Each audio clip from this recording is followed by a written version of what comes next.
Hello students, welcome to the last session of the lesson Microorganisms Friend and Foe. So students, all these days we have learned about microorganisms as our friend and also as our enemy, that is foe. We have seen how microorganisms acted as our friend and helped in various human activities, or how it was helpful to humans in preparing of food, in preparing of medicines, in cleaning the environment, and so many points we have learned. And also, we have learned that microorganisms as our enemy, causing diseases to human beings, plants, and animals. So today we will learn how microorganisms spoil our food. Yes, microorganisms even spoil our food because microorganisms are present everywhere in the air, water, and these microorganisms are so minute that and they can be in the air, water, and whenever they are getting any food substance which they can live on, and if they are getting any favorable condition means good moisture, good temperature. The favorable temperature for the microorganisms to grow is from 30 to 35 degrees Celsius. And if they are getting such a good temperature, good moisture, food, then they start living on it and start getting multiplied. Yes. As we learned that how yeast was growing in the batter of dosa and idli, we keep the batter of dosa and idli overnight for fermentation. Fermentation means we are allowing the microorganism called yeast to grow in it so that we get a good taste and fluffiness for the batter. And yeast is a friendly microbe. In the same way, even though we are not inviting harmful microorganisms, these harmful microorganisms also grow on our food which we are not preserving. For example, your mother always preserve the food in the fridge, or she will boil or heat the food before going to bed. Especially we have seen the mother keeping the food inside the fridge. Why does she do that? In order to preserve the food. If she is not doing so, what happens? The food that is kept overnight in the kitchen sometimes becomes spoiled when you see in the morning. How do you know that the food has spoiled? Because the food may give bad smell or bad taste, and if you are consuming that food, you may lead to a serious illness. So, if you are keeping the food overnight, or if you are not preserving any food for a long time, there will be the action of microorganisms in that, and the food get converted into the microorganisms which are growing in the food substance grow and multiply, and they produce poisonous substance that will cause the food poison, that convert the food into a poison. So it is very important to preserve the food. That is what we will learn in the session food preservation. I will read. Food is spoiled by microorganisms. Spoiled food has bad smell and bad taste and causes food poisoning. Food can be preserved by protecting it from microorganisms. So food can be preserved by different methods. The first method is chemical method. In these chemical methods, chemicals like sodium benzoate and sodium metabisulfate are commonly used chemical preservatives, and these chemical preservatives are used in so many food items that are packed by the industries, especially the items that are produced by the industries.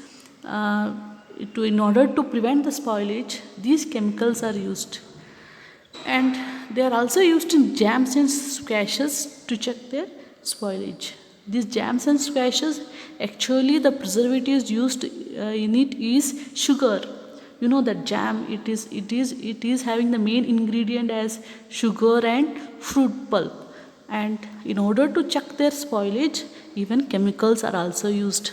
So whenever you buy a product or any edible products, you can just read the contents there, and you can also find that the contents may contain some preservatives, and that it may be a chemical preservative. The name also will be mentioned in the packet on the packet. So that is the first method, that is chemical, by using of chemicals. And the commonly used chemicals are sodium benzoate and sodium metabisulfate. And the second type of preservative is very common preservative, that is salt. Yes, salt is also a preservative, and I think it is the best preservative, because we know that in our house we use most for preserving most of the food items we use salt. For example, pickle. We know how for any pickle, it may be a lemon, mango, or any pickle, we use salt for preservation.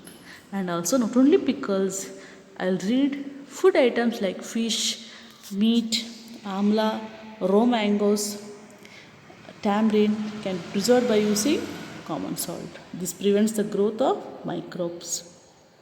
So, even fish and meat can also be preserved by using uh, salt. The next is sugar. Food items like jam, jellies, squashes can be preserved by using sugar solution. It prevents the growth of microbes. As you are very familiar about this, even sugar solution is used for preservative, as a preservative. For example, when you prepare jamun and all, that can be preserved for 2 to 3 days, and the preservative used there is sugar. So sugar also will inhibit the growth of, or prevent the growth of bacteria that spoil the food. The next is oil and vinegar. Oil and vinegar, oil is also acting as a preservative, and also vinegar, your acetic acid, is also used as a preservative. So food items like pickles, vegetables, fish, meat, etc. are preserved by using oil and vinegar. It prevents the growth of microbes. So that is very important, that especially vinegar is used for pickles and all. So this vinegar and oil is also preventing the growth of microorganisms and prevent the spoilage of food. The last one is heat and cold treatment. Heating food items kills microbes. It's also a very good method, and it is most commonly used method, that is heat and cold treatment. Heat treatment means heating the food to a certain temperature, that, and see here, microorganisms cannot grow in high temperature, and microorganisms cannot grow in low temperature. So either you have to preserve the food in high temperature, or you have to preserve the food in low temperature. Preserving the food in low temperature, that is called cold treatment. That is what we are doing when we are keeping the food inside the refrigerator. So it is cold storage, cold treatment. And if you boil any food, if you are boiling, especially the milk will be boiled. When you bring the milk, you are boiling the milk, and it is safe for so and so hours. It may be, or 5 to 6 hours, it will be safe. And again you have to boil it. So heat treatment is also a best method to kill the microbes. So I will read, see, heating food items kills microbes. Similarly, storing food at low temperature prevents the growth of microbes.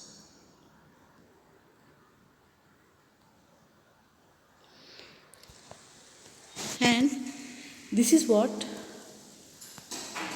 the processed in the industry. What they are doing is, so they will carry out this process called pasteurization. So what is this pasteurization? The process of heating milk to about 70 degrees Celsius, only 70 degrees Celsius. Okay?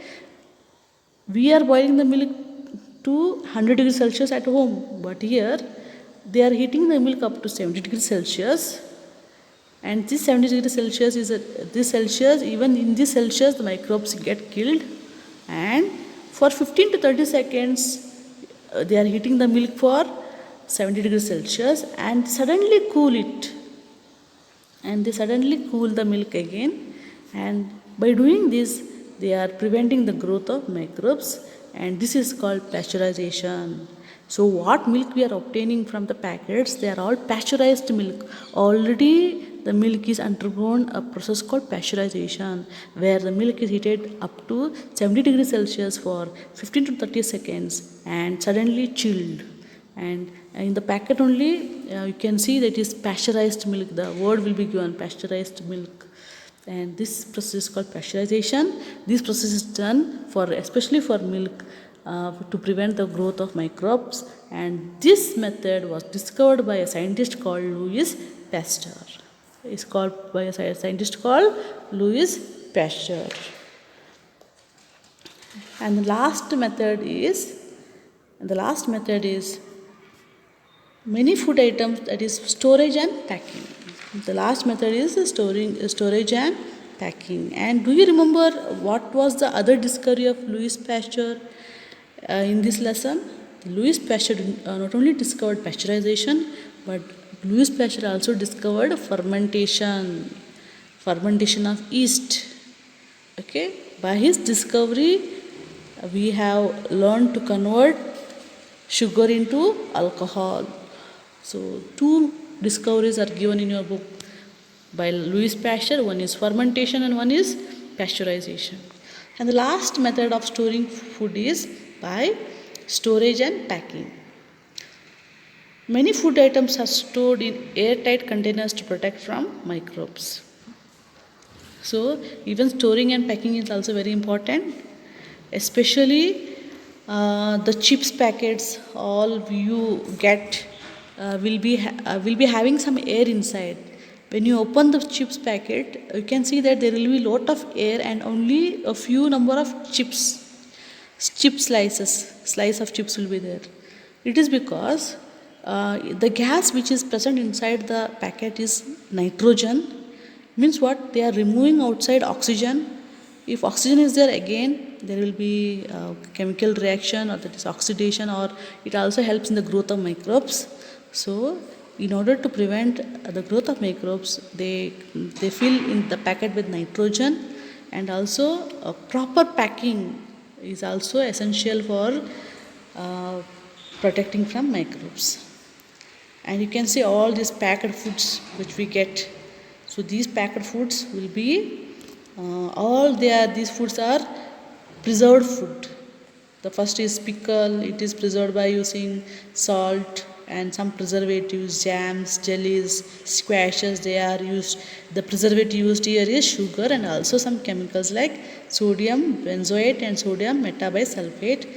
Fish is cold treatment. It may be salt and cold treatment. Milk by pasteurization, and you can see cold treatment in the fridge, and some other packed products which contain some chemicals as preservatives. And now the next part is about nitrogen cycle. See, nitrogen cycle is given in a test because to make you understand that nitrogen cycle is a cycle where some microorganisms are involved in it, some useful microorganisms. So now we are studying about useful microorganisms. The last part is something about useful microorganisms which help in the fixing of nitrogen. So we learned in the last year also, already we have learned that some microorganisms like rhizobium bacteria helps in the fixing of nitrogen. So some microorganisms we learn where it helps in the fixing of nitrogen and helping in the process of nitrogen cycle. So what it is we will learn. So can you see here atmospheric nitrogen? So this atmospheric nitrogen is fixed by nitrogen fixing bacteria and blue-green algae. It is fixing the atmospheric nitrogen.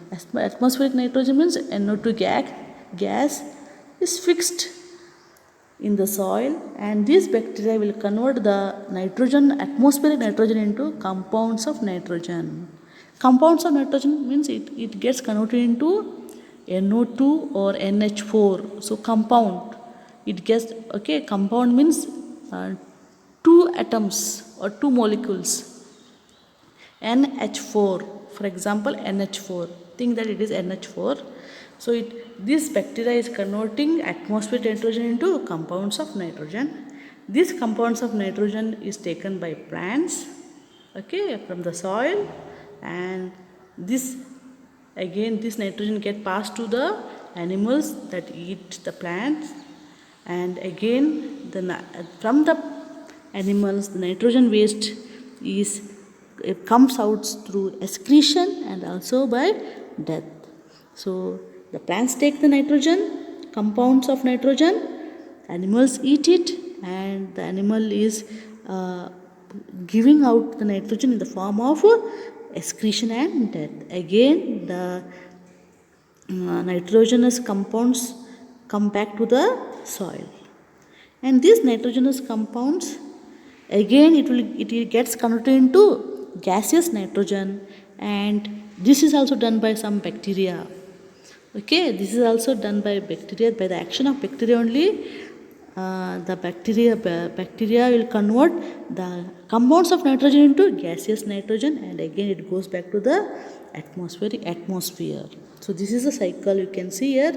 Atmospheric nitrogen, it is taken by the some bacteria and blue-green algae. Some bacteria means rhizobium bacteria and all. So they are taking this atmospheric nitrogen and converting into compounds of nitrogen. So you don't know what are compounds? Just think about the name, that ammonia, NH4. Okay, this NH4, NO2, some compounds are there. It is a combination of nitrogen and oxygen. NO2 means combination of nitrogen and oxygen. Okay, then compound ammonia means NH4, nitrogen, hydrogen. So when two molecules combine, it becomes compound. So these compounds of nitrogen is taken by the plants, and again animals eat it and give out compounds of nitrogen in the form of waste and death. Again these compounds of nitrogen are converted by another type of bacteria, okay, into atmospheric nitrogen. Compound is converted into atmospheric nitrogen, and again it goes back to the atmosphere. So this is called nitrogen cycle. Nitrogen cycle. So why we are learning this nitrogen cycle? Again you will be learning this nitrogen cycle in the 9th standard. So why we need to learn about nitrogen cycle is we wanted to know that about the useful microbe, some useful microbes like bacteria. There are many types of bacteria involving in this nitrogen cycle. Okay, including our rhizobium bacteria. These bacteria, they are helping in converting atmospheric nitrogen into compounds of nitrogen, and compounds of nitrogen back to atmospheric nitrogen. So these are helpful microbes. So that is what we will read here. Nitrogen in the atmosphere is converted into nitrogen compound in the soil by nitrogen fixing bacteria and blue-green algae. The nitrogen compound in the soil is used by the plants for synthesis of protein and their compounds. Here we know that nitrogen is very useful for the plants. That is why we learned about some insectivorous plants. Because they don't have nitrogen in their soil, they have become insectivorous plants. But since for plants nitrogen is very important for the preparation of food. Okay, for what need? Because we are getting protein from plants. Okay, protein is a separate group of food component. We are getting it from plants. How plants can give us protein? By this process.